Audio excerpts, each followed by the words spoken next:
Hi guys! Today we are learning how to recover deleted assignments on Google Classroom.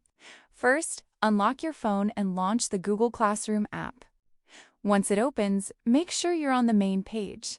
This is where you can access your classes and assignment history. From here, we'll check different places where deleted assignments might still be available. Now tap the three horizontal lines located at the top left of the screen. This will open the side menu with several options. Here you can access archived classes and other classroom settings. Sometimes assignments are still stored inside archived classes. After that, select Archived Classes from the menu. Check whether your related class or assignment is available there.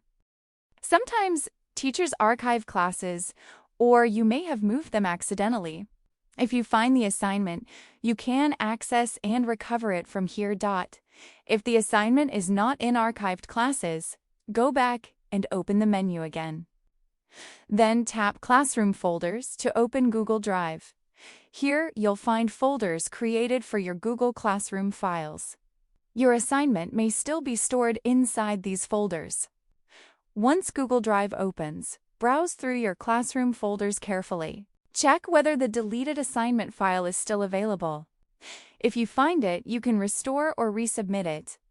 This method works when the file itself hasn't been permanently removed. If the assignment isn't available in Google Drive either, recovering it may not be possible. In that case, you can contact your teacher and ask them to repost the assignment. Once it's reposted, you'll be able to complete and submit it again. This is another way to regain access to missing work. And that's how you can try to recover deleted assignments on Google Classroom step by step. If this video helped you, make sure to subscribe and comment below for more simple tutorials.